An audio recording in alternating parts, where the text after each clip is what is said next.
of me ndandiri believe. Saka ndaona kuti izvo manzwi edu aya achadi hakuna kwatinosvika nawo. Because umwe wangu ndaada kumuziva. It was not the first time. The first time takanetsana. Ndikazomhanya kwamukoma wangu usiku ndikazorara ikoko. Anoisa mazana. Needless to say, ndakatiza because I had sustained this mini permanent injury. Iyo ndarohwa ameno iwo amaiwa. So patakanisana ipapo ndakafunga kuti yati zvinhu zviya zvauya futi ndakudzokorwa panapa. Ndakagara mukicheni. In my attempt kubuda mukicheni imomo, uyu mwana wangu ari somewhere ipapo akaziva kuti wakuda kuti wakubuda ende wakuenda kuti kwazamazama. And definitely she read me right because ndokwana kavana ndichenda ino. Ndobata sheti. Ndichimhanya ndichenda panzi. Right, I didn't know kuti mother wacho watopikawo futi something to hold against the whole event. Mambo wacho ndobva ameno wakashandisa chiko kundiro, and I tried to resist semunhu wemurume, but unfortunately this woman is very, very powerful. But she's very powerful when it comes to whatever, anything physical. She overpowered me.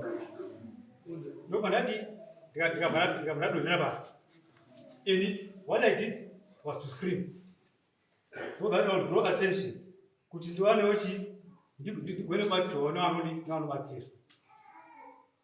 Fortunately, scream yangu yaka-attracta my young men anoti ari kuNK, and it was attracted a neighbor anonzi Mr. Goa wakauya. But unfortunately the damage had been done already. Ndada kupasi kudhara ndakubvida. Needless to say kuti I sustained this at the end of this month. I used to be very, very, very inside, if not beautiful. But I sustained this injury.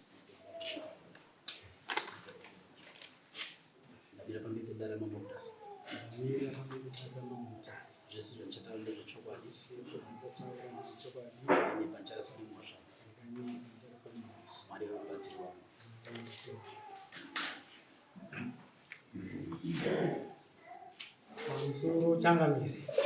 So inyaya yangu muno inhau yakaitika 2014 mweri waMei. Chakaitika ndezvekuti one Friday afternoon ndakaenda namukoma wangu, unfortunately is late, anonzi Zamazama. Because Zamazama aifarira zvandaifarira, indofarira fishing, Zamazama aifarira fishing. So takaenda kumapurazi kunonzi kuSinara, tikaenda fishing. Tikadzoka zvedu, it was around 6 patadzoka. Right. Tadzoka ndakasvika pamba pangu around 8 o'clock, vanhu vangu vasati vabika. Ndikati akomana ndabva muna 6 o'clock. Indakudii? Indasvika kuchisa chai. Just like that. Then mabvunziro atakaita so handina kuziva kuti I've crossed someone's path. Right. Akatanga kudaira ipapo mwana wangu musikana ndamuona munhu anonzi Lisa. Zvikanzi immediately muda kunetsa mama. Munogoti apasati pabikwa sei, murikubva kubasa here. And definitely not asati kubasa. Because mwedzi iwoyo half ya April, which is equal permanent, at the age of Amaya. Right. Zvadaro, yanga Friday. Saturday, ipapo ndakabva padumbu padzi. And then I sleep there. When I gained conscious, it was around 2 o'clock in the morning. People was shit, what's this?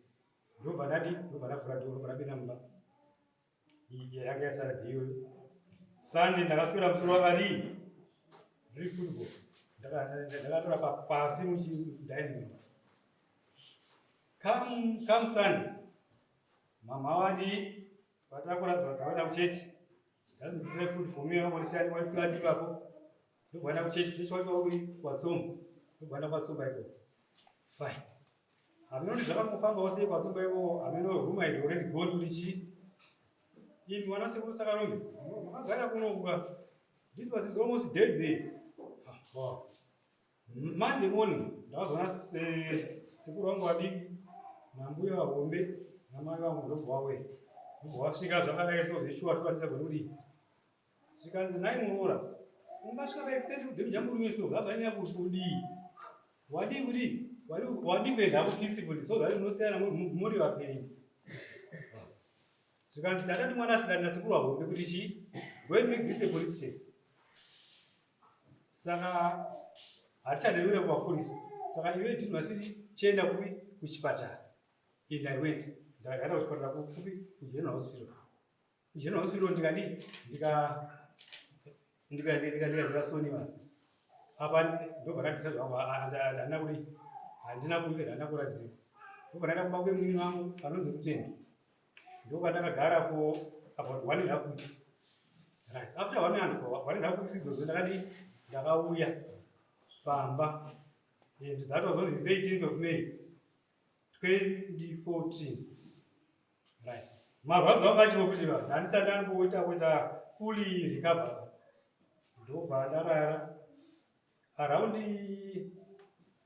bhozi yanga achirara mudining imomo ndikarara bedroom right around chivo around 3 o'clock very early morning around 3 o'clock bhozi vandakasvika ndakasvika mitundu yakasungwa zvakasungwa zvimwe zvinhu zvakapakwa zvinhu zvakadii zvakaiswa zvikanzi indadii ini handizwa zvakanaka ndakuenda kuna wabereki wangu wabereki wangu happened to be in Guru that's some almost 100 kilometers from here ndikati right zvikanzi asi ndiri kuenda nevanhu ipapo mwana mudiki akacha grade 3 ipapo ndikati okay fine there's no way that I'm going to dispute because ndikaramba futi apa ndodi I'm going to face the same consequences andakadi so I was very eager not to meet the same fate yandakamita before ndikati it's okay so vakapeka including huku dzadziri diki dzacho dzikasara 4 hombe jongwe netsekese 3 zvakazongodhisapewo zvakakambuya wavhusa zvakangosviwa muchengeti ndobvaenda musha kwangu right come October the same year 2014 ndakazoona kubasa kwangu ndafonerwa through top management zvazi masi ngawe kupi ngawe padaka mvura police station ari kudiwa and that was around 2-3 o'clock right ndoenda kumapurisa ikoko vanzi mukoma mangwana makuseni 8 o'clock muri kudiwa kuguruwe Magistrate Court amai venyu vauya nechi mudzimai venyu vauya nechi nesamanisi varuda maintenance ndogaya manje kuti this is almost 2 o'clock ndonobata guruwe 8 o'clock tomorrow. That was practically possible. Ndobva ndati so what do I do? So the best thing I had to do, I had to summon wanoziva mutemo bichana kuti chi ndasangana nazvo. Of which that was all done kuti summons rinonge kuuya, so that judgment will be given in absentia. Ndobva paine munyatasheva. So ndakutsvaga kuti akabatsira anoziva mutemo wangu. Saka munhu iye akadii akabva azofonera lack of court wekuguruwe zvikanzi no yes tazviona zvinhu izvi but unfortunately time yacho zasvika endewo kuti we got to have time wekuti tifambe tisvike kupi tisvike kuguruwe kwenyika tikudawo another date and zveshuwa that date was granted zvikanzi muri comfortable kuuya ringi parapa 2 weeks 2 more weeks wow right 2 weeks this is dzakwana taenda kuguruwe taona mai ava right mai ava vanotura maintenance ndinozasi kuchengeta vana maintenance yekalast born by then anga ichita grade 3 umwe wacho mukomana muhombe fortunately he was well over 18 though he is deaf dumb and ane futi psychological element so it was granted. But granting yacho manje, what the woman was trying to ask for Marital. How much? Something that was 3 times more than my salary. Right. Zadaro, we agreed to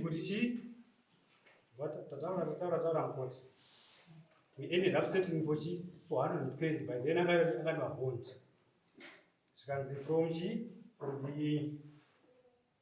From the 31st of December, we found out this 120 million. Akaba materials zake, akaba mumwana naye, zvanzi mwesa post office account. Sure, we did that, we did that. Kungoto mazuwacho kutokupainesa mari, kunozibudisa mari kuyo. Ngoto aimoti pabhengi so watokukainga cash so mwati vati ndikochi cash was varanga yakaiswa. We did that, we did that. Needless to say kuti chi apana pesa kuti mari yacho last month. Tapesa chi mari meso. Right. Here comes the problem. Mukadzi aenda ari kumvura. Ndakungoti gwagwagwa sekutaura kwamaita. Come August last year, 2024, somebody phones me.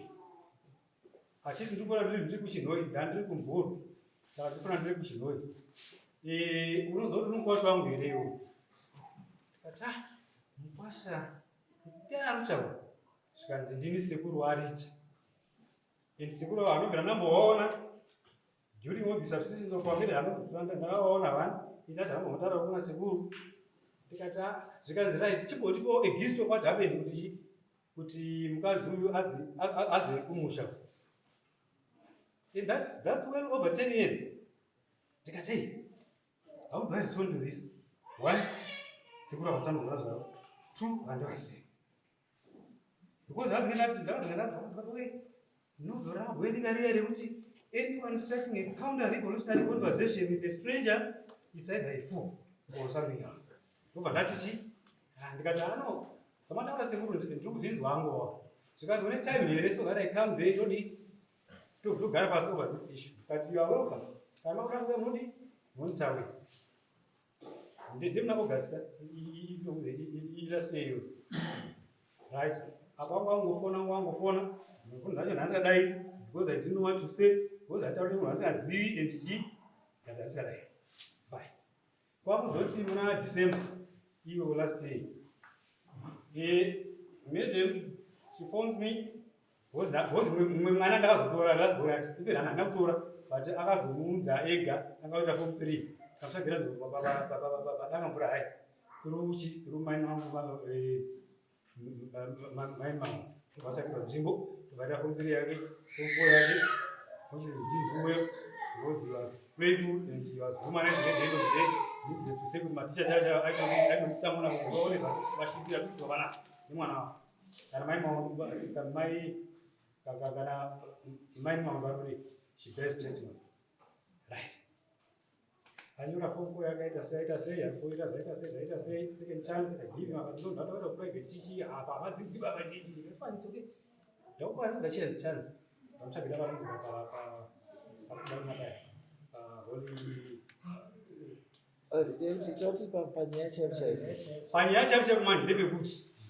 right.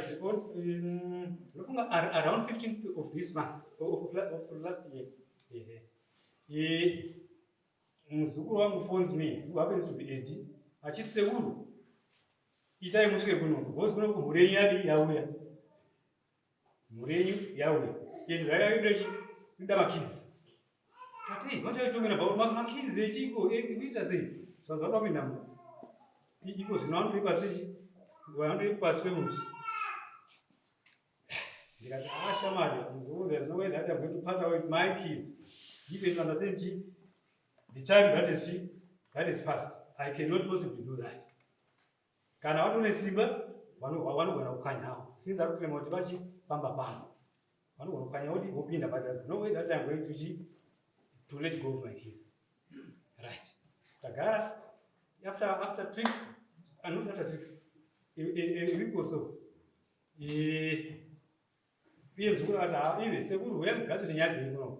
Then one morning I come. Vanapetera kupi kwambuya vavusa ndikati mbuya vavusa ndawe zvakamira sei.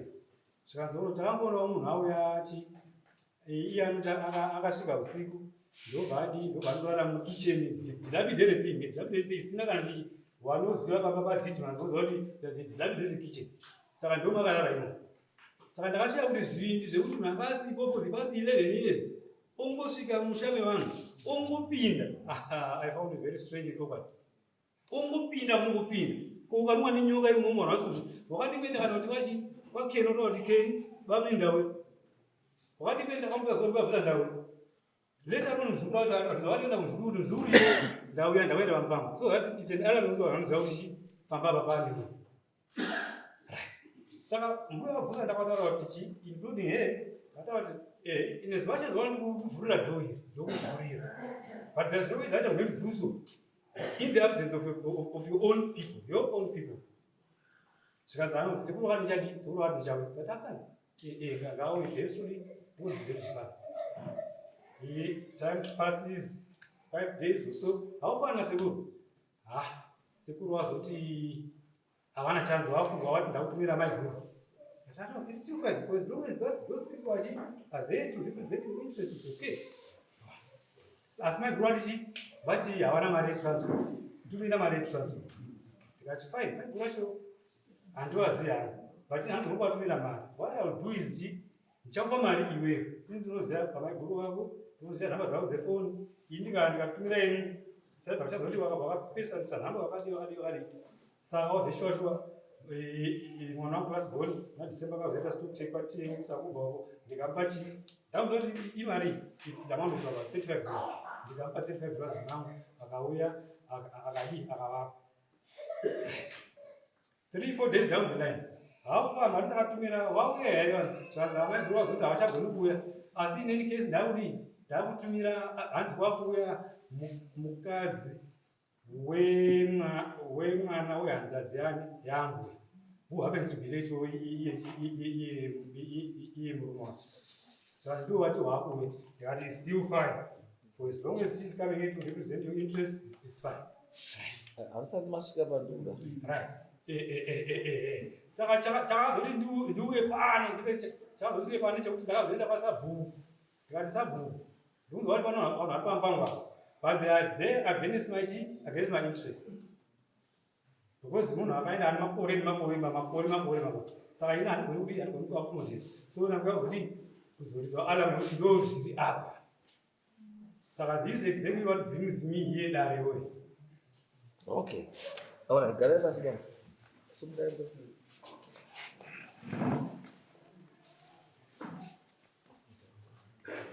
Damira pamba ikedera mamuta. Yetundo shukwadi. Ile pale pato ni moto. Marali basi mzaizi.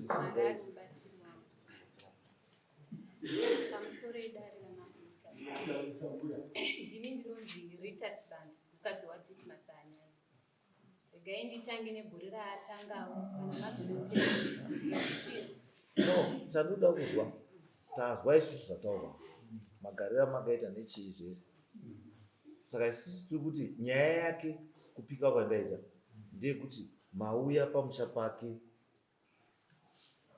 iye asingadi after 11 years. Ndizvo here ndizvo here saka muri kuti makava muripo here mamusipo for how long?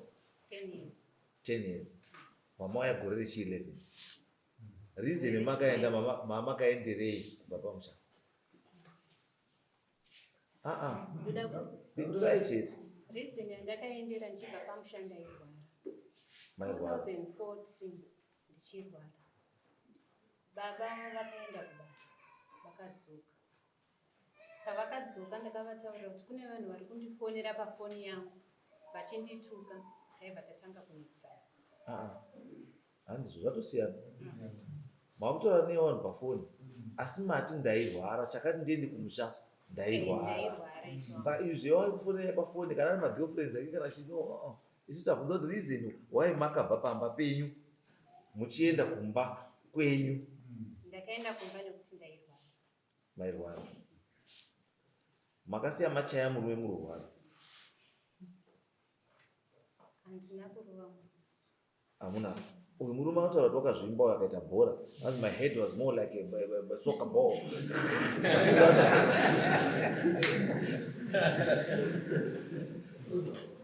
Ndozvaataura. Achiri chakakonzeresa izvozvo. Ndimi makamurova. Achibuda mukitchen after disagreement. Mukabatsirwa nemwana wenyu musikana akabata sheti yake. Imi mukauya mukamurova akawira pasi. Akatsemuka pahuma. Akazorukwa akazosonwa mastitch. Akaenda kuchipatara kuMutare General Hospital. Akanogara mumba kwamunin'ina wake Rutendo.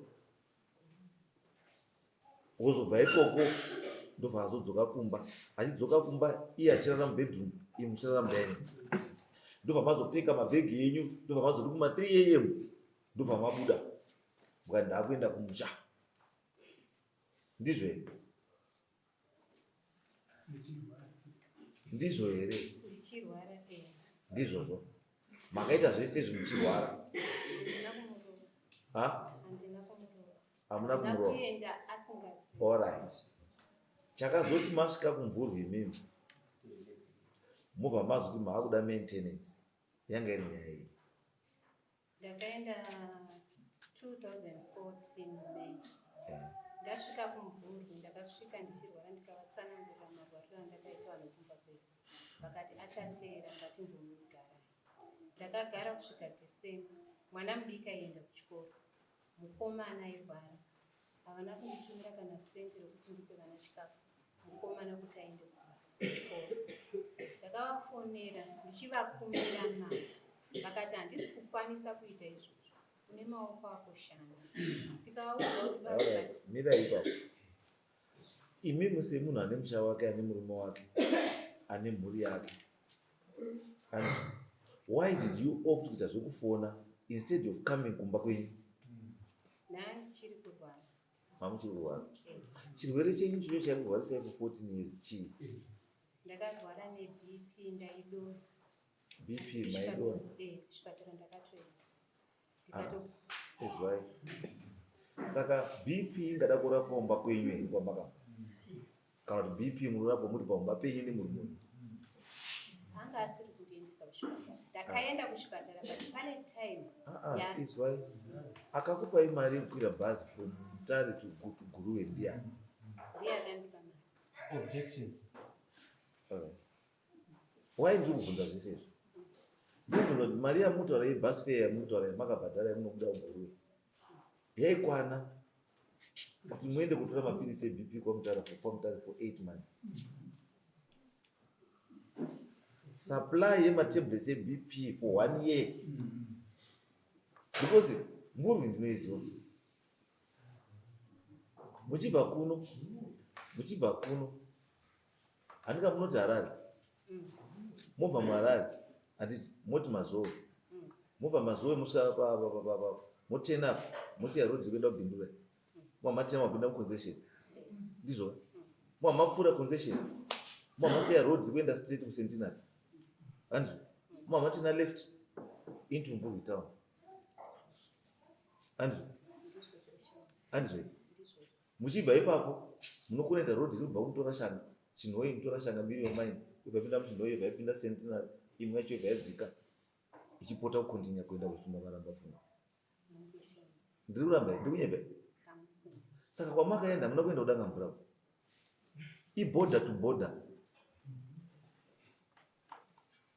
Yamakaita hivi. Saka mungaiti border to border kwa BP.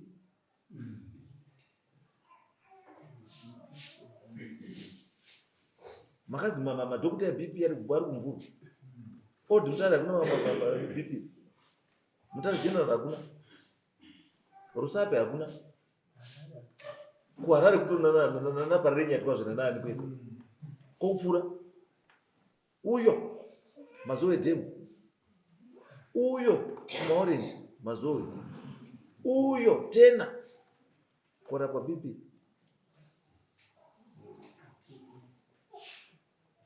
Ndizvo here mbwe. Kurapwa BP. Hamuzitaura chokwadi muri kunyepa. Chitaura chokwadi. chokwadi ndo chatinoda mbuya, ndo chati muite free, tigone kuita sei, tigone kukubatsirai. Because there is no reason murume wenyu handiti anokudai, handiti arikugara mese muri kuwirirana, handiti murume wenyu imi muzoti madzoka korapwa BP wokuti hamuchafanira kupinda mumba. What is the reason? It means kuti pamakaenda muchibuda mumba mukanoita 11 years musiri pamba hamuna kubuda muchiwirirana, ndo chokwadi. Indi toda kuziva reason why. Indi murume wataura the records are there, the medical records sekutaura kwari kuita. It means kana akaenda kugeneral akaita sei zvese, the medical records are there ekuti akakwara. Ende munhu akamukwadza ndiani? Ndini. Asi mimi makumira pamberi pedare munotaura kuti handini ndakamukwadza, asi muchiziva chokwadi kuti ndimi makamukwadza. Asi mumira pamberi pedare rineri matora mhiko, moda kuninyepera manje.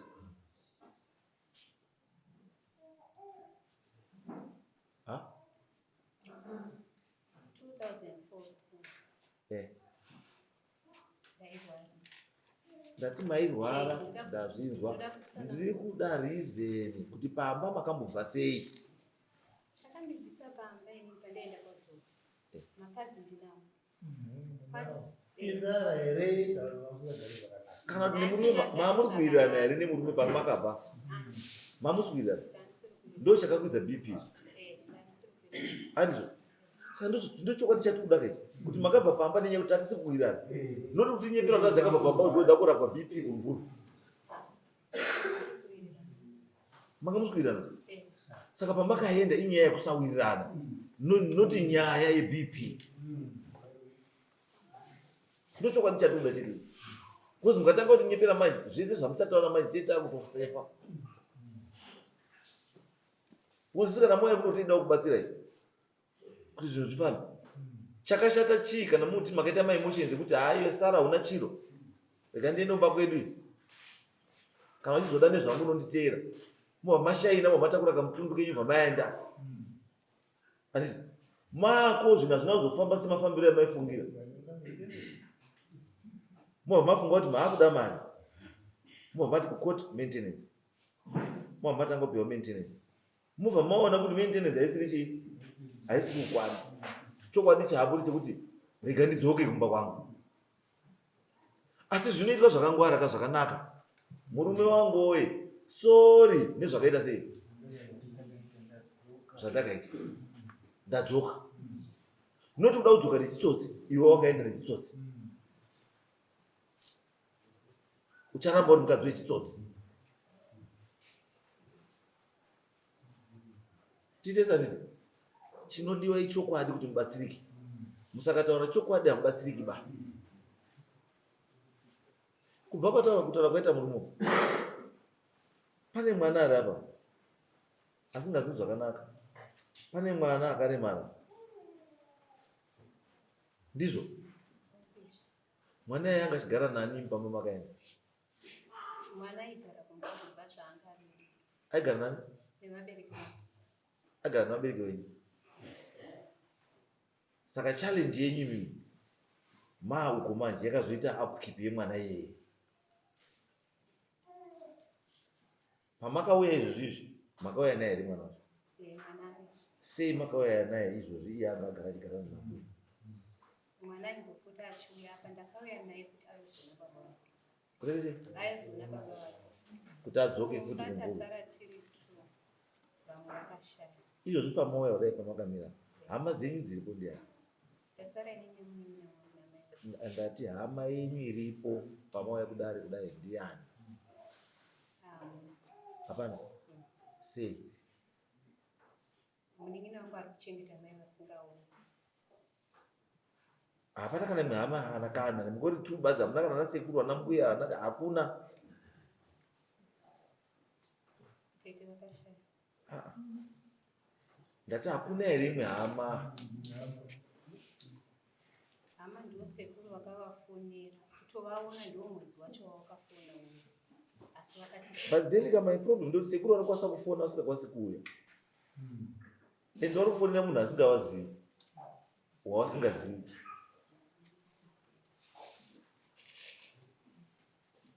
tichaziva sei kuti ndiye sekuru akafona? Because mukwasha sekuru yamuzivi kana nefoni namba dzake haana, havasati vambosangana. Saka toziva sei kuti ndiye sekuru iye akafonera mukwasha? Vanadzo phone number dzanogona kusearcha paikopeshi. Aiwa, ini ndikutaura badzi kuti ndiyo here introduction yacho yamunointroduce hama dzenyu kumukwasha, nekuti paane dambudziko.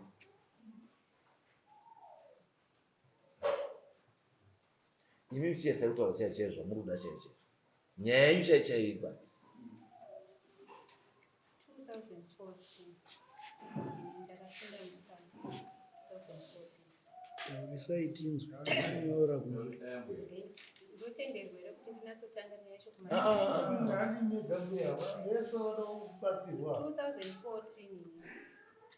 baba havana kuuya kumba, ndakavatera kubasa, ndikasvika kubasa kuya ndikaona variko, ndikati ndandauya nenhau yekuti mamusina kuuya kumba, ndikatoshaya kuti chii chaitika. Vakabva vanditora ndobva vaenda neni vachiti vari kundiendesa kwambo, ndakaenda navo. Ndakasvika kumba kuye kwangu nemukadzi anga akaita mujaindi, ndovaiti ndimbuya. Kwakabuda mukadzi murefu mutema, ndobva amira, ndobva anditarisa. Ndobva anditarisa mukadzi uyu, iwe ndobva ndamuresa munhu wandapiwa kuti introduction ndimbuya. Vakabva vanditi ndiri kwamutasa, ndobva ndamurisana nambuya. Mukadzi uye ndobva ndamurisana naye, haana kundidavira. Tichibuda mukadzi uye akanditeera mumashure, handizive kuti akaitei. Ndobva atena, ndobva adzokera mumba. Saka ivo vanga vaakupota vasisauye kumba nenguva, dzimwe nguva vasingarari mumba. Ini ndakazoona kuti zviri nani ndivake kumusha, nekuti dambudziko iri harina kutanga nhasi, tanga tagara tiinavo. Nekuti pakati pemwana wangu nemwana wangu musikana patori noumwe mwana, zvokuti vakatomboenda baba vakadzoka, ndikavatambira vanhu kubasa vauya zokumbira ruregero 3 years vasipo, ndichirarama nevana ndiri mutaundi. Vekubasa ndo vakauya, asi matauro vavaita vaiti vaakurara mubridge, dzimwe nguva vanorara kumuzukuru wavo paita. Handina kuramba kutambira baba, ndakavatambira ndichipota ndichivaperekedza kuenda kubasa, vaakunara kubuda panze neupenyu hwandaisarama nevana. Seni kwega kwega ndaivaperekedza kuenda kubasa, vaakuya ndaita machungura, nekuti ndakaita 3 years vanhu vachishamisika kuti ndiri shirikadzi riri kunyepa here kuti ndine murume. Alright, ndosaka ndoti nyaya yenyu chaichayo zvese zvamamutaura handi chokwadi. Chokwadi chaicho chekuti imi muri 2 muchiri pamwe here? Pamwe nokuti ndakaenda ndichirwara. Ndati muchiri pamwe here? Bambo, muchiri pamwe here nemukadzi? Mambo kuva pamwe ndofunga zvinotaura zvega kuti 10.5 years vanhu mutiuya mudare menyu muno toti tiri pamwe. Mshuwa kuti unenge kutodhirira dare rimwe kuti after 10.5 years vauti tiri pamwe. What sense is this trying to kwandiri zvangu it doesn't make sense because iwo pindura pa mambo hatisi pamwe. Ndati muchiri pamwe here? Hatisi pamwe. So it means kuti imi vanhu muri 2 makarambana. Makarambana here? Ndo zvazvinotoreva. Izwa kuva zvazvinoreva nekunge makaita the correct procedure yekurambana zvinhu 2 zvakasiyana. Ambwe murume waye akambokutaura kuti hachadi? Havana kunditaura kuti havachandi. Imimi pamakaenda makaenda muchiti muchadzoka here kana kuti maenda zvamutose? Ndakaenda ndichiti ndichadzoka, kusumuka kwangu panga paita. But maiwarika hakuna mukadzi anoibva pamba pake kuita 10.5 years. 10.5 years woti uchadzoka 10.5 years. Izwai mbuya, ngatitaure chinhu chichokwadi zvokuti tiwakane, noti zvinhu zvokuti tipedzerane nguva nezvinhu zvamunoziva. Kutanga kuita nhumbu, munozwa? Kutanga kutsvaga nhumbu 1, kokuita nhumbu ita 9 months. Handisi totati gore rekutanga ga gore rekutanga rakadii rakapera, ndiri kutsvaga nhumbu chete nekuchengeta nhumbu. mwana wabva abarwa, mwana wabva aita 7 years obva atanga grade 1. Izvozvi izvi mwana dai agrade 3 kubva pamakasiya imba yenyu imimi nepamadzoka, mwana wamakasiya asati abarwa amugrade 3, then kokuya pamberi apa mumira kumoti vazazi tiri tese. Handina kuti vanhu vese mapenzero. Ndakutaurai kuti ambwe, alright, uyu murume unoda bota, imi munodawo bota, saka bota mamupakiswa ndiani for 10.5 years. Aiwa, izvo masoko enyu kutaura. Handisodwa muzvizwaba, asi ndakuti murayiro waMwari kuti murume nemukadzi kana varoorana bota ngarihiwe, musanyima nebota. Mukatonyima nabota yamota, chinozi marriage ibota, pasina bota hapana marriage. Kunongoti wakawingeiko kumba kwemurume kana usikamupi bota. Chawakawinga chisi chaasingadyi. Ndazwa kuti vane nyaya dzekuti kwaTM kudini, which means anosenza kwaTM. KwaTM kune everything, honey, jam, peanut butter, pork, yam, everything. Chikafu chese chaungada kudya muupenyu chirimo. Asi chisimo mushare of one ibota.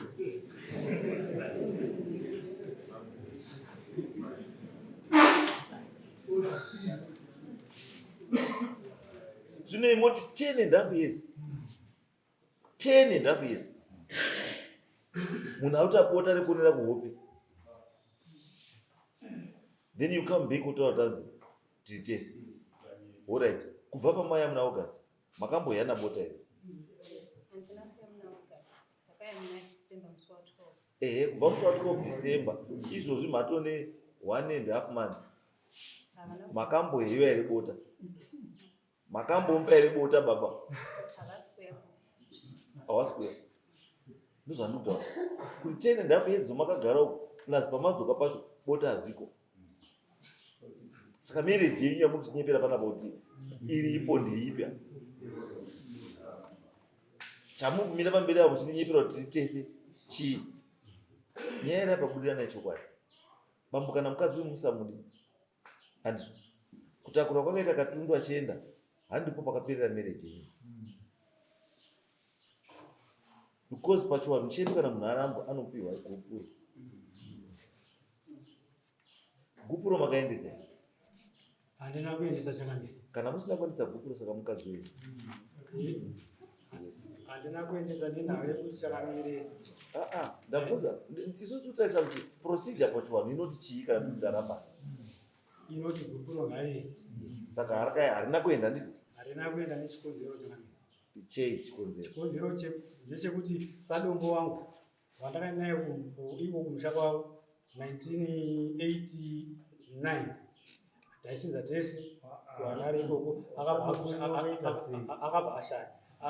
akashanda is late. Saka ini ndakazoti ndifunge kuendesa gupuro ndikati aiwa izvo hazvigoni because ndarohwa imba yomubackyard ndoenda futi uko ndonoroverwa uko. Anoendesa gupuro handiwe. Wose anga afa sadombo anga afa. Iyo tazvizwa kuti sadombo anga afa. Handizvo. Asi handiyega munhu wabasa papa. Une wazukuru iwo. Una ana sekuru. Une shamwari. Dzinoendesa gupuro zviri pamutemo. Wozikana kuti mukadzi asiriwa. Because as of now sekutaura kwamuita izvizvi kuti ari kuuya pamba. Iyo zvari kuuya kumba ine simba rekuti ndepangu asati ndaramba. Iwe chakaramba munhu mazwe ako. Asi pamutemo chaiko mukadzi usati waramba. And that's why uri kuona sekuru kuti kufonera kubva kuchinhu chiti mukwasha. Because havasati watambira gupuro. Do the honorable thing. Kana musadanani ichai process inoitwa kama musadanani. Not kuwandirana pamwecho. Kune zvirwere mazuva ano.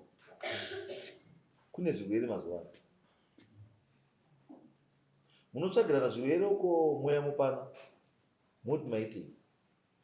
Kana musadani hamusadanani, sunungura naye. Umwe naumwe mberi neupenyu hwake. Wapi? Zvokuramba makasungirirana zvamurikuita izvi. Hakuna. Because muri vanhu vanogara vari violent, munokwadzana. Kana musoro wakambozvimbiswa ukaitwa nemastitch, unokwanisa kuzvimbiswa futi.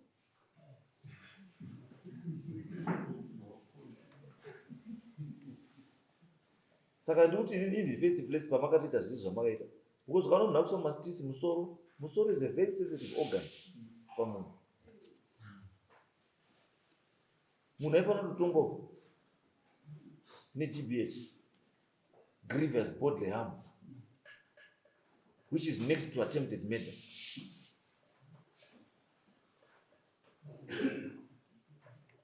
Paifanira paine medical reporter. Because pawakaenda kuchipatara kuchena hospital, paifanira kunga pakapiwa medical report yekurakidza extent of injury. Saka iwe wakarapwa sei futi without a police report, iwe wakacha iri domestic violence. Nyaya yenyu inofola under domestic violence. Mutori nene mastitches evidence. Report makapiwa here medical report. Medical report anakupiwa changamire. Yes. Why? Yes. Because zvinoitika ndofunga warwisa unopupurira munhu. There's that stigma yekuti munhu wemurume anoti mukadzi handichari. And if you move around uchauti hamwana ndakabhurashiwa, even kupolisi kwacho wandokuseka futi. Kuti wabhurashiwa nemukadzi ida. No, this one. Saka there's that stigma yekuti baba. Stigma iyoyo ndo yakuchitsai nhasi pamunhu. Handirani. Do the honorable thing. Because already mukatotaura zvamutaura. Mupurisa maererano nemutemo wake, as long as munhu akuwara zvisingaonekani, zvisiri accident, a report should be written. A medical report should be produced. Because nhasi uno mungada kuclaim injuries, my expenses enyu yamakaita nechii zvese. How do you claim the national medical report? Because nekutotaura kwamaita matorakidza kuti mukadzi uyu handike kuti kutanga kukuchaiwa, muri munhamo bamuri kuchaiwa ngemukadzi uyu. Mataura imi mukati when it comes to nyaya dzefight this one ane simba randisingazivi kuti rinobvepi. Meaning kuti kutotiza kwamamaita magara mutotiza muupondo wabamba. Saka hatidiba domestic violence. Domestic violence maifanira kunga makamuripota kudhara zvekuti kune stigma bamboka munofa nekunyara. Munofa nekunyara bamba. Iyo zvanga muna chikunwe ichi. Ndanga mati chikunwe chahafu ichi. This is half, but it's semi-disabled. It's disabled. It is now insensitive. Haichakwanisa kusenza kuti pari kupisa kana pari kutodora. And saka nachadaro iwo wochengeta munhu akadaro. The next person munhu iyeyo wokutema futi musoro wozvimba unga bhora. Woiswa mastitch, woita sei? Woti handiripoti. Uchazoregera kuripota wamukofi. Because marriage is proved to be very violent. Do the honorable thing kuti zvinogara zvakanaka. Kana musadanani hamusadanani. Asi issue yangu yandiri kuona ndeyekuti imwe issue iri kuemaneta kubva pawana.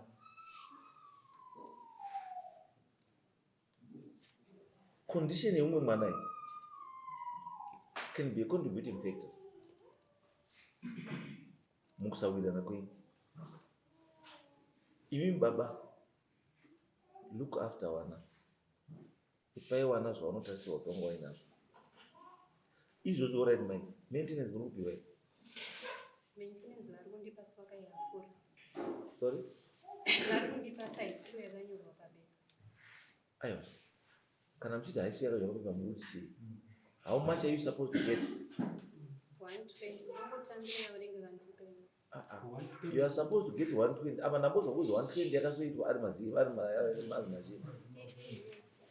Ari mabondi. Yes. Kana chiona 120 kana muchibva kuti muchiona 120 pay yake imbori mari 2014 even nyangwe 2014 60 US pamwana 2014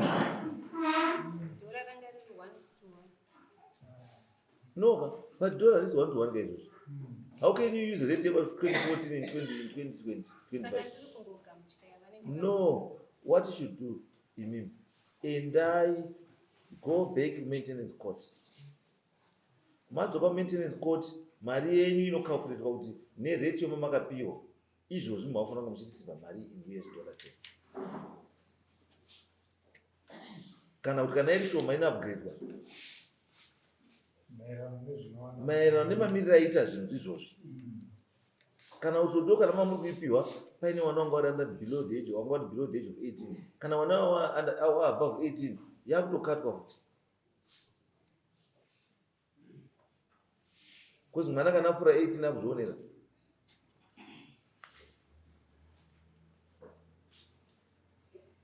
Handizvo. Imi chiuto musaende kumangara kuti mari yashomba kana kuti pashomba kudai pane makati mundipe chii. Aiwa zve. Amuti ndizvo kuti mari kunetsa. Pamakamboenda kumaintenance maenda kuti muzidii imuruziva kuti kunetsa. Kuti mwana aende kuchikoro nouya saka ramauti zvinhu mautanga kuunderstand kuti mari kunetsa. Asi ndimi makaenda kumaintenance. Akaenda kuripota kumaintenance there. vanga vasingandisi but makaenda kakumaintenance kwakuri kuti mupiwe mari. ndakumbira kuti vandipiwo mari vakandimira. Ndati mbuya makaenda kumaintenance kuti mupiwe mari handisi. Mari yacho yakuuya handisi. Iri kukwana ere kana kuti haisi kukwana? Kana isiri kukwana handisi ndosati go back kumaintenance iwedzerwe kuti ikwane ienderana nenguva iri. Kuzvikanitira kuti mari yezvimamushupiwa 2014 ndiyo yamushupiwa 2025. How many years down the line? 10 years down the line. Uchingopiwa mari ye 10 years ago ndiyo yamupiwa nhasi.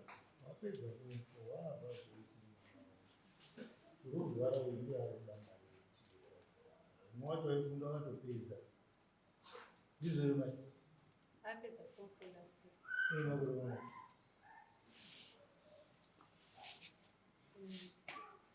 18. Under 19 years, point of correction. 19 years.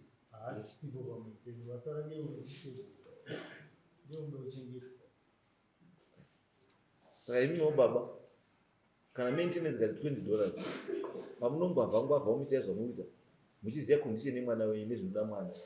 Ndozvandagara ndoita mwana. Hamustiki to that. Ndozvandogara ndichitoita. Anaita stick to that. Ndikabhadhara $25 izvozvo. But then ndakatoudzwa vakazoti ita uchidi finances permitting unoita uchikwidza. Iko zvino medication yacho inonetsa. Ndotoenda ndichitenga kuti medication yacho. Iko zvino uyu mwana akauya. Handina kuti hana kukata medication yacho. Okay. Nyaya ichacha handikukwese kwaivo. Nyaya ichairi pekuti hamuchadanana. Ende since musadanana iwo hauchadi mukadzi pamberi pavo. Ndizvo here? Saka isusu kuti kana usadi mukadzi pamberi pavo mudzorere kumusha kwavo. Asi kana mudzorere kumusha kwavo chinobhadharwa igupuro kuti vanhu vekumusha vazive kuti hauchamuda. As long as usina mubhadhara gupuro kumusha kwavo kuti azikana kuti nemurume haasiri kumurume achiri mukadzi wavo. Saka the onus is on you kuti uri kuenda nhasi here kana kuti 10 years time. Isusu uno tiri kurambanisa vanhu tototi vanhu pane wana senge nesituation iripo yaitoda kuti munge muchigara pamwe chete muchionesana muchibatsirana nemamiri akaita wana zviripo. But manje danho rino harikwanisi kuti mugare mese kana muchida kuurayana. Handina kumurova ishe. Sorry? Handina kumurova. Dai manzwa usaidi zvenyaya yangu kuti chii chakaitika kwandiri. Handina kumurova. Hamuna kumurova makaita sei? Ndaizoenda mutauni mukadzi wandataura ndakaenda kunokwedza. Ndoda kutsanangura nyaya. Aiwa kanizwa ipi hatichita zvese zvokumashure. Ndinoda apa paakadonha apa paakadonha kuda mukitchen. Handisi kuzviziva ishe wangu zvaari kutaura. Handisi kuzviziva ishe wangu ndinopika padare rangu. Haana kumboisa mastichi. Haana kuiswa mastichi handina kumurova. Imi bambo mune here evidence to show kuti makaiswa mastichi? Iko zvino handina but makadzi acho ndinogona kuuya nawo. ndozvandokuudza kuti mai muta kuti mambuzi kuti baba waka kana zvokuti akaenda kuchipatara muzivi ndatizokuti akaenda kuchipatara muzivi zvokuenda kuchipatara ndisiri ndamurova aiwa izwai zvokuya musakunze ndiri nyaya kuti nekurowa tati kuti kuchipatara ukaenda here hamutozivi ambuya itai munhu ari straight murozva itai munhu ari straight munobatsirika but musakaita straight hamubatsirikiba.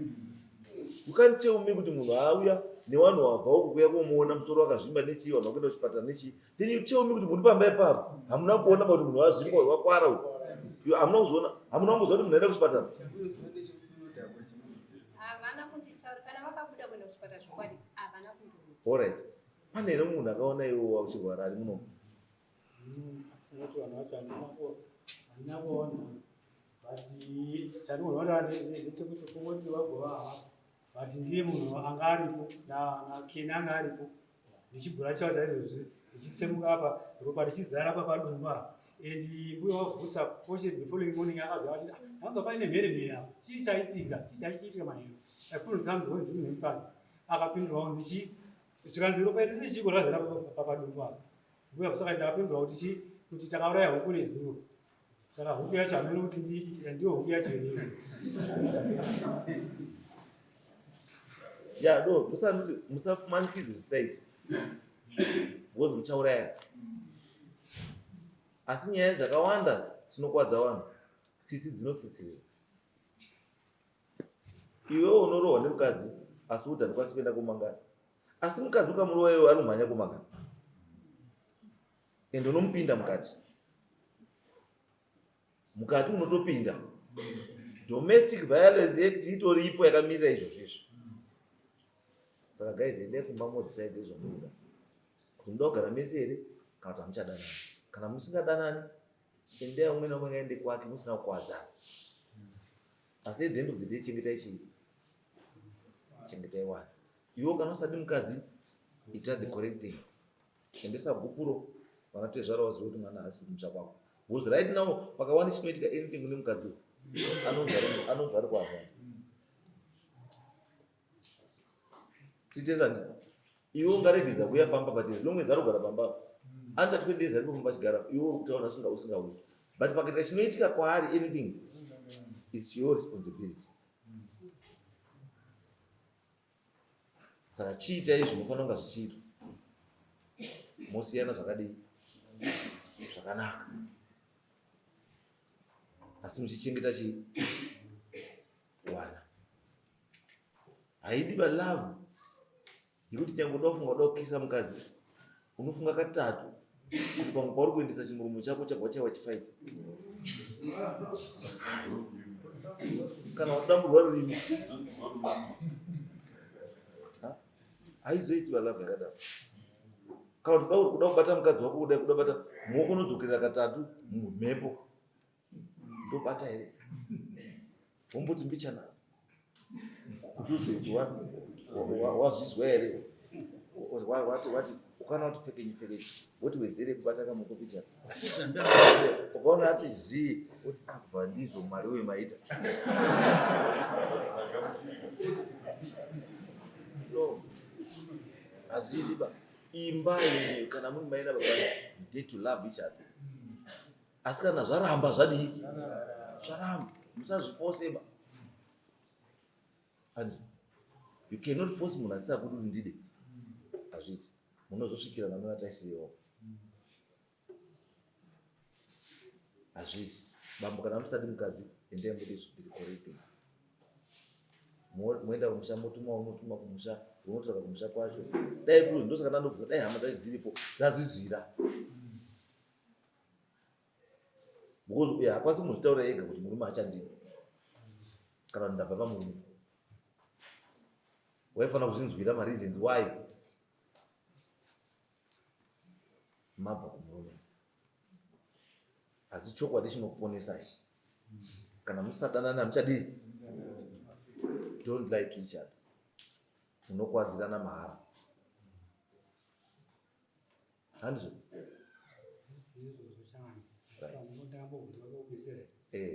ipo pa 10 years 7 months ipapo ari kuti panga ari ikoko iwo vabereki vacho vanga vachiti vanga vachiti vari kugara naye pa 10 years ne7 months idzodzo wari kugara nemwana wari kurwara uchazodzoka murume wake kana apora. asi zvinoitika ndezvekuti tine makesi vanhu vanorwara akawanda vamwe vanodi vamwe vanoendeswa kana kuchina chaiko but anomozwa kuti vakatora 10 years wachiva haatokwanise muchina chacho kana kupiwe varife wanga watumira here mari yacho akutera kati ndikuti ndakabhurashwa ndoterwa ndakabhurashwa kunobhurashwa ndosaka tiri kutika iwewe unofanira uchienda kuna natezvara uchisvika kuti natezvara mukadzi uyo akauya paakauya achigara for 10 years nechakati handiti wakanga asiya andidai nyaya chaichaende kuti inini nemukadzi nemwana wenyu hatisisiri chii chese so that vanhu vari kuunderstand kuti zvechu hamusiri chii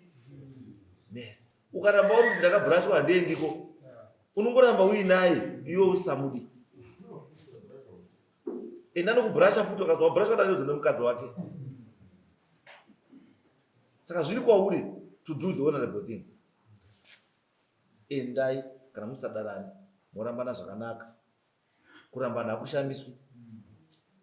There's always life after divorce. Life iriko. But we are not encouraging kuti murambane nenyaya kuti pane zvimwe wana waripo wamwausha kutoda keya yenyu muri pamwe chete baba namama asi kana yanyaya kuti maakutemana nematemu muchichayana muchizvimbisana musoro nechi it becomes a dangerous marriage. Noda kugadzirisa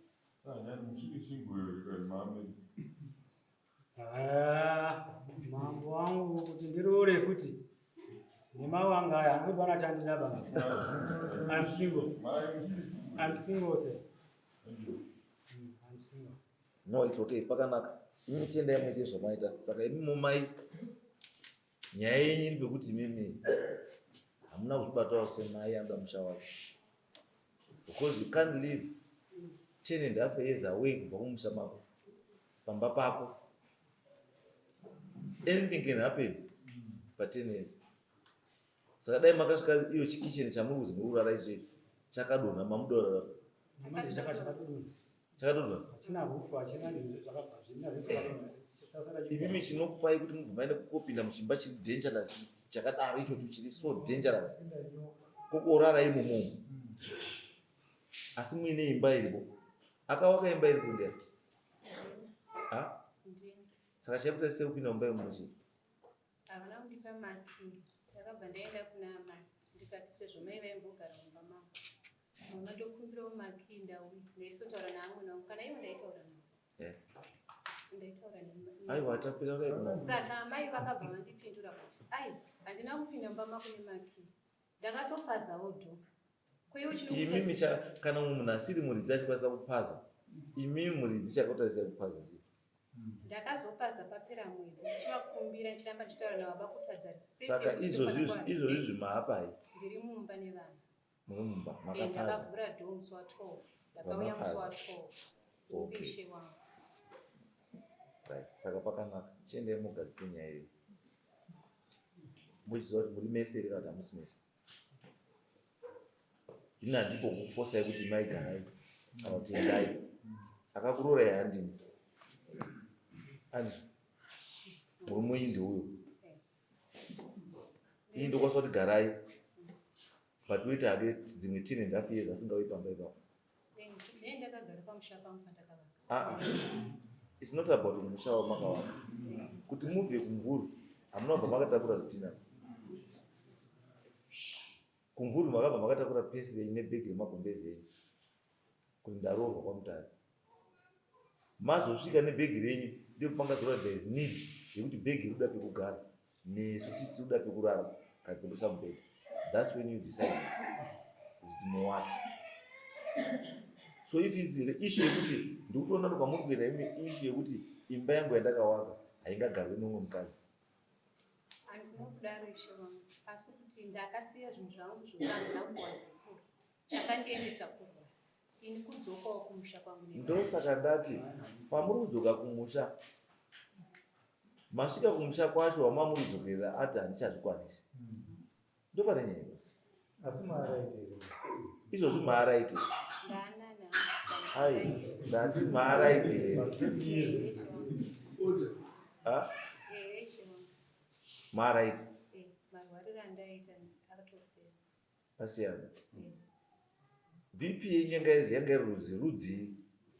BP kumadoctors vakatoshaya kuti BP rudzi. Ndakatestwa munhu ndikatestwa zvirwere. Tikadedzwa kucounseling. Ndokuti akasvika pakundiudza kuti mai chitunha chiri kufamba. Dai mamboenda kumba mambonozorora munatsotsvaga kuti chii chiri kunetsa pamunhu. Makazi muende kumba kupi? Kumusha kwangu. Dokta. Makadzi ndinawo. Dokta wakati ndai kumusha kwenyu kuzorora ndi dokta upi? Kwete kuti sebasa mukuedza wokubatsira taenda kucounseling. Aiwa, ndikuti counseling. Dokta akati endai muzorore kumusha kwenyu. Ndinoonekwa kuti akanga aona chii? BP yangu yaishuka. Izvo muti BP haana chakaona. Vakatsvaga kuti chiri. Saka BP yangarura pandeipi iyo painda pasina BP yaonekwa. Taurai kuti dokta wakati chiwanhu chiri pamunhu. Dokta wakati chivanhu chiri kuda kumusha kwani? Kwete kuda kumusha kwangu. Zvandakaitwa ini. Ndaifanira kundozvigadzirisa nchiedza kufamba. Baba vairamba kufamba. Izwai. Andikangora nyaya nditaura kuti chokwadi chinokuporesa. Imimi hamungaityi dambudziko rokugadzirwa zvinhu zvepahanyanyi kuti imi mugadzirwa. Imi munogadzirwa zvinhu zvenyu zvokumusha kwenyu. Noti kuti imimi alright, pamamurifamba nabamba, mamurifamba murutsvagei. Mamuda kutsvaga chii? Aiwa, chinopindira. Ndaida kutsvaga chakandirwarisa mumashure ndatorwa mapicture nemagirlfriend ake. Kombi yakazara nchibva kutaura. Mambo, nyangwe inini ndikauya pamba mira imbuya. Nyangwe ndikauya pamba pane magirlfriend 20. Mukadzi wangu akarwara, hazvino kuti magirlfriend 20 yo ndo arwarisa mukadzi wangu. Chamungada kutsvaga kuti ngatiende kun'anga kuti magirlfriend wainawo 20 ndiye andirwarisa, ngatiende kun'anga. Ayo, mbuya nyaya dzenyu hazvina kurongeka. Nyaya dzenyu hazvina kujeka. Kuzi ndakubvunzai BP rudzi. Mukati dokta wakati zvoda muende kumba kwenyu. Tikati saka chiwani kwakati shuwa chakaanza kwati chiwani. Ati mapedza takuti saka kwakazi ndai mugadzirirwe kupi? Ndaifanira kufamba nawo. Aiwa. Why uyaifana kunga aripo?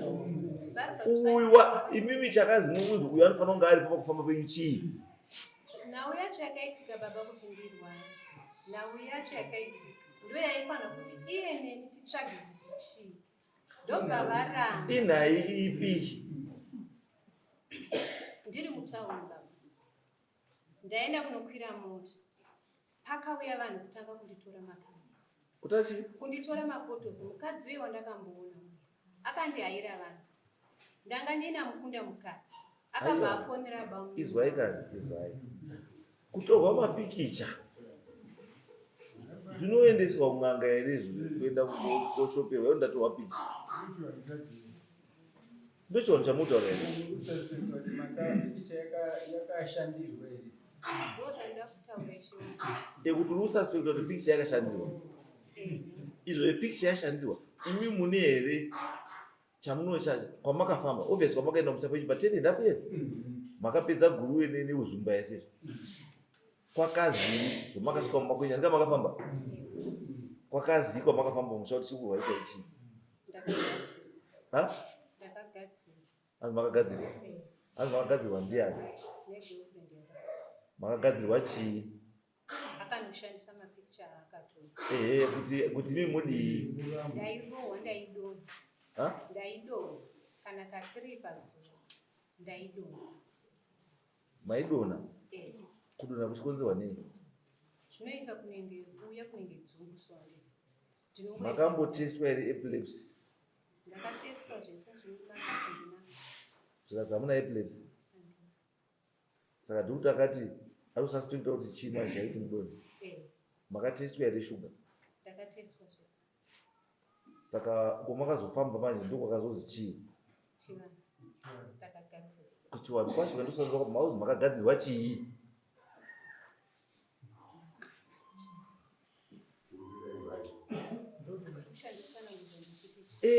Hazi makagadzirwa handisi mapikicha yangu akatorwa pakaitwa zvakati ndosaka ndikudzwa zvakati. Vakaenda nawo kunganga kunganga wakagadzira wakati muite sei. Ndo pandaita kunenge dzungu tichita kuenda kuropa. Saka kugadzirwa kwemuta kuti mapikicha akashandiswa kuda kuuraya here. Kuda kuuraya here. Saka kudzoka kwamaita akadzirwa vhika. Ndo zvandikubvunzazvo kuti kushandirwa kwamamuta zvakashanda here. Zvakashanda. Saka wakabva kugadzira izvi kuti murume akutambirei pamunodzoka.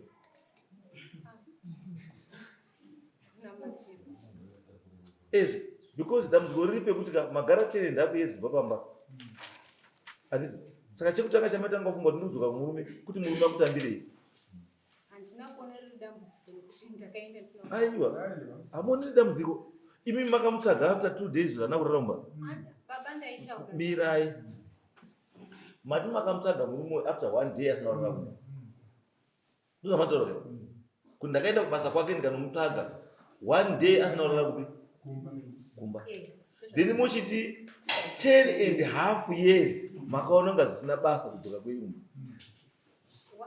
Asi makakwanisa kurwadziwa ne 1 day. Kotadza kurwadziwa ne 10.5 years. Nekuti ndanga ndisingazivi zvandaita muisha wangu. Maisaziva chii? Ndaidonha ndairwara ndaidonha. Hapana pandaikwanisa kushingira kuti ndigare pane kuti upenyu hwangu huparare. Saka kunorapa uku zvaitotarisira kuti inini ndione kupona, ndizive zvandiri inini. Iyozvo zvizoni zvoita zvokutopika kuzoti apa ko chii chakaitika apa. Ndakaedza kuti inini upenyu hwangu ndirarame ndisafe inini. Nyangwe vakataura hawo zvisiri zvomwoyo mavo vari kuziva zvakaitika baba. Vari kuzviziva naMwari ari kuzviziva. Aiwa, ndiri kuti inini ka handisi murikuona pane nyaya iri. Mukati vari kuzviziva hazvibatsiri nyaya yeimba. Imi mutaurai zvamuri kuziva ndikuti mubatsirike. Ndezvekuti kwanga kuri kugadzirwa kuroyiwa.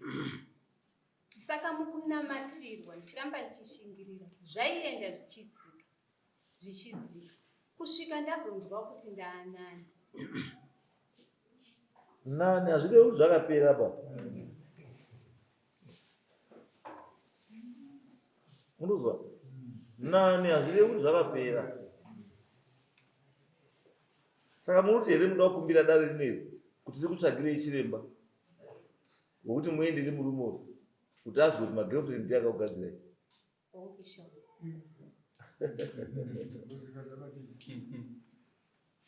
Handichazivi nokuti ndakarapwa, handichazivi kuti zvinobatika ikati hazvibatika, handizivi nokuti inini ndiri kutaurirawo pamusoro peupenyu hwangu. Anyway, ishu yenyu iyo hatichapindiri ikoko kuba. Zvapakati penyu muri two. Chiendai mugare pasi. Because nyaya yakunetsa pekuti murume ati inini hangu zvamaipamba pangu ndozvandaviga handisi kuda hangu maipamba pangu. Saka ndosati kuti izvozvo hatipindiri hatirambanisi chizvo. 1. Kurambana kwenyu zviri pakati pani penyu muri two. Uyu murume kana usati mukadzi, you know what to do. Follow the correct chii. Ndo nyaya mamiri yakaita. Because I cannot force him kuti gara nemukadzi. Pakaitika chinoitika noti mambo ndimi makanditi.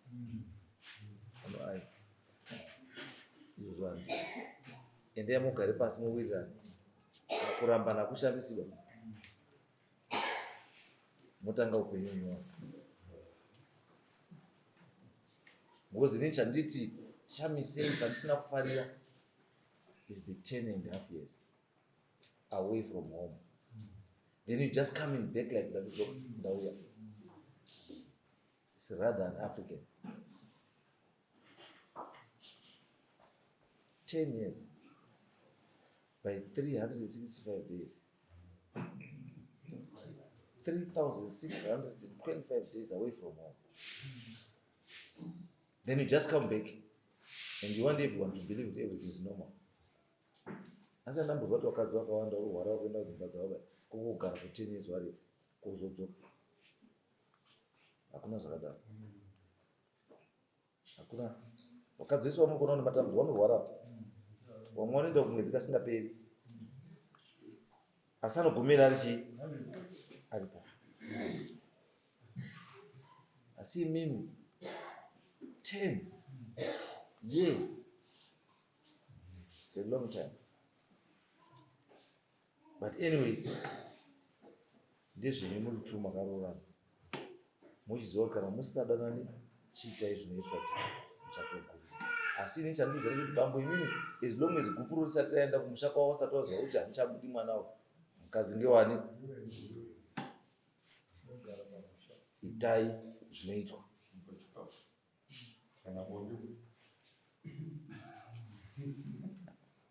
Ndo nyaya mamiri yakaita. Chiendai muite izvi, endai.